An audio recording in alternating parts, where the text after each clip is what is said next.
Welcome back to Triple S Breakdowns. Today we're breaking down House of the Dragon Season 2 Episode 5 Regents. Let's begin. Point number 1, I thought the opening credits were going to change again and replace Jaehaerys and the Hanging Rat Catchers with something from the Dance of Three Dragons like Vhagar breathing fire on Sunfire and Meleys, or Sunfire and Aegon after crashing to the ground, or Aemond and Vhagar killing Rhaenys and Meleys. Point number 2, you know what? I take issue with how Meleys is being pronounced in the show. Like, if you look at how Alice's name is spelled A-L-Y-S and how it is pronounced as sounding like Alice, then why is Meleys, which is spelled M-E-L-E-Y-S, pronounced in the same way? That's why I was originally pronouncing it Malaise, like the actual word Malaise spelled M-A-L-A-I-S-E, and is the pronunciation I'm going back to. I don't care what the show says. Point number 3, seeing people wonder on Reddit how those in King's Landing thought of dragons as unkillable gods. First, I didn't realise this one kid represented and spoke for the entire population of King's Landing and their beliefs. That's just wild. Second, the previous dragon that died, Arrax, only had one eyewitness to their death.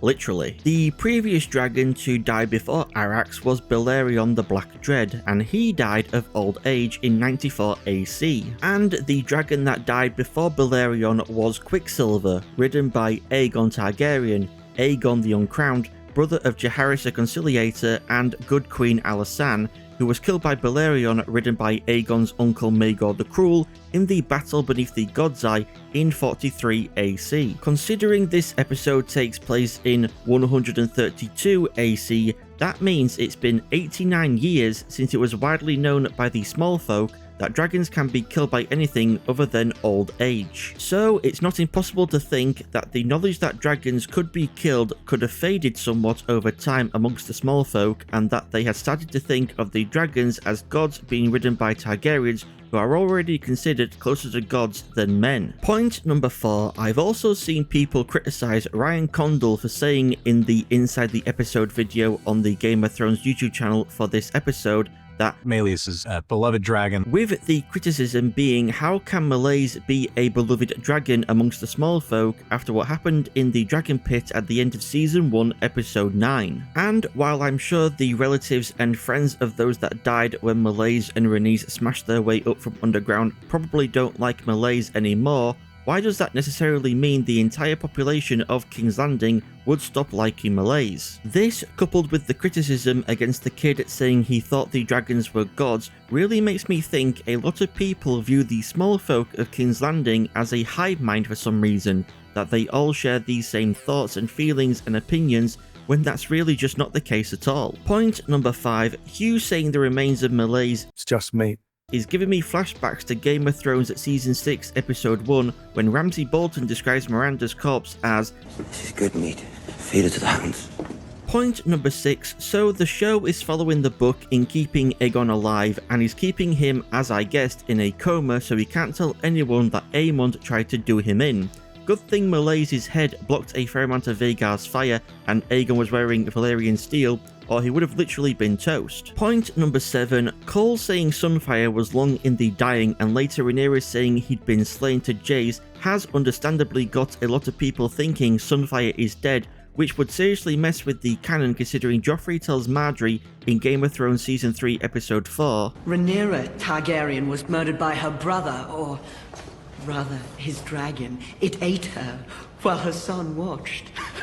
If Sunfire were dead though, why would Cole say he has left people to protect Rook's Rest and Sunfire? Why would a dragon corpse need protection? And Rhaenyra has obviously heard that Aegon and Sunfire were knocked out of the sky, and seems to be just assuming the dragon is dead. Fire and Blood tells us Sunfire survived the Battle of Rook's Rest, having to remain on the ground due to his injured wing, eating the burnt corpses left on the battlefield, and after they ran out, calves and sheep brought by Kristen's men. Point number 8, it seems Rhaenyra is now getting a taste of what Aegon had to deal with during his council meetings. What would you have me do? Nothing.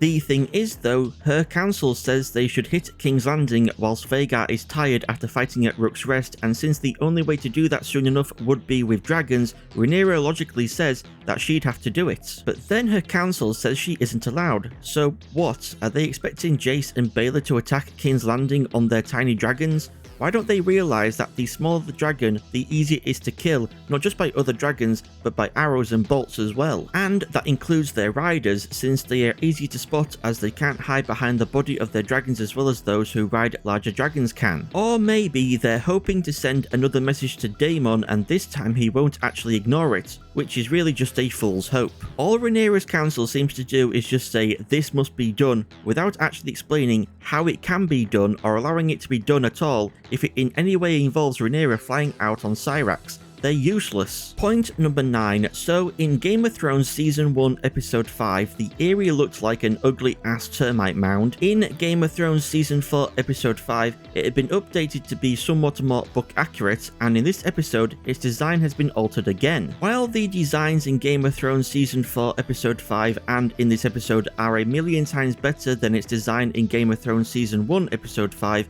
it still doesn't hold a candle to how it's described in the books and depicted in artwork by Ted Naismith in The World of Ice and Fire. Point number 10. Did Rhaenyra's reaction here to hearing about Rhaenys dying seem to anyone else that it was the first she was hearing of it? It seems like it to me. If it was a bit of a dick move by Jane to just drop that bombshell on Rhaenyra then walk out. Point number 11. Again, the similarities between how Aegon and Rhaenyra are being treated by their councils is shown here in Rhaenyra's chat with Mysaria, but it also made me think of how the modern monarchy works in my home country of the United Kingdom. The monarch of the UK is the head of state, and while they do rule, it is actually the government in that monarch's name that, governs. And the monarch can actually do what they like. They follow the positive example of previous monarchs and are advised by their and their subjects' elected government and councillors. So when Rhaenyra says to Mysaria, "I am now the sovereign, I cannot do as I please," it reminds me of this scene from The Crown at Season 1 Episode 4.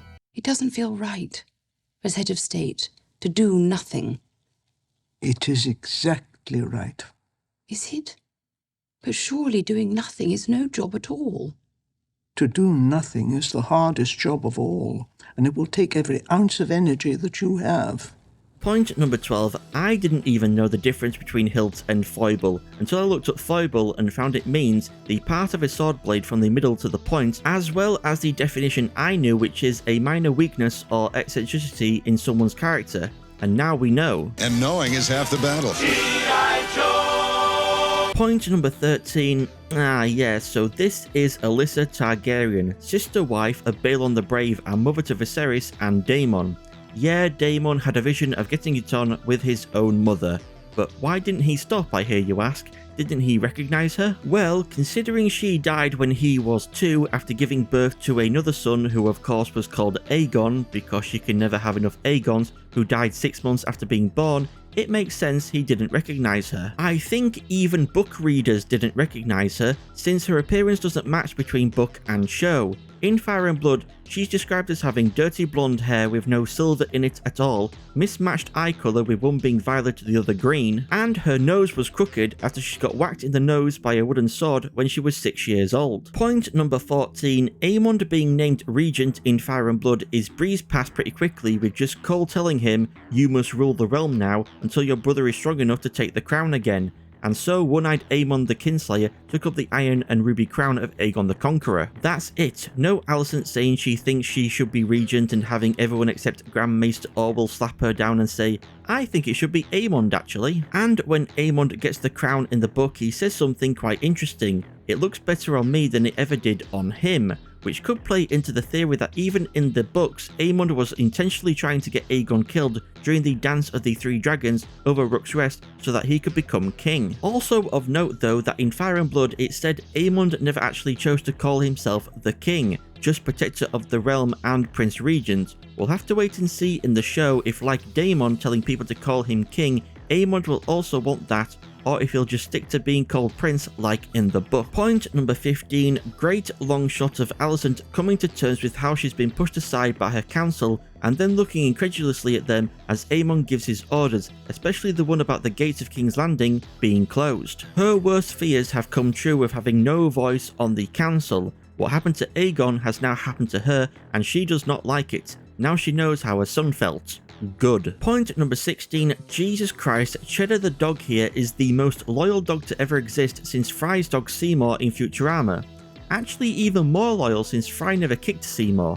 Cheddar had all the reason to abandon Cheese after he kicked him, and yet he chose to stick around. Actually, that's less loyalty and more like the bastard child of an abusive relationship and Stockholm Syndrome. Point number 17, I get the idea is that Alice disappeared as she went behind Simon, but I find it funny to think she's still just standing there, hiding behind him. Point number 18, in Fire and Blood, it's actually Jace who asks Corlys to become the Hand of the Queen, since by this point Rhaenyra wasn't doing so hot mentally, as she was still dealing with her stillbirth, the death of Lucerys, the death of Rhaenys, and Corlys blaming her for his wife's death. Point number 19, I like how they just randomly inserted a short scene of Sir Alfred and his men riding through a forest to bridge the gap between Alinda being at one of King's Landing's gates and then her actually walking about in King's Landing. Point number 20, another appearance by Diana. A surprise, to be sure, but a welcome one.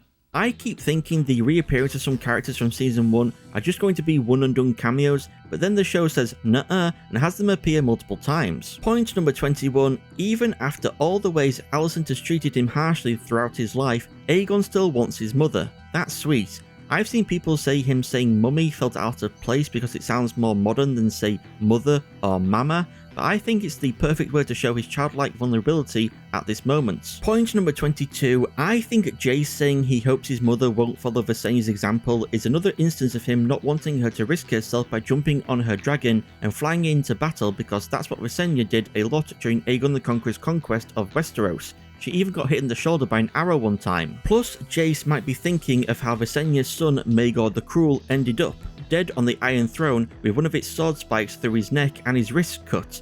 Yeah, I doubt that's how Jace ultimately wants to go. Point number 23, in Fire and Blood, Rhaenyra's dwarf court jester Mushroom claims he was the one who came up with the idea that dragon seeds, those with any Targaryen blood in their veins, should be called upon to try and claim the currently riderless dragons on Dragonstone, and that he then gave the idea to Jace. Though you have to take what Mushroom claims with a big pinch of salt, since usually when it comes to Mushroom, he's got word stuff from his ass to his mouth.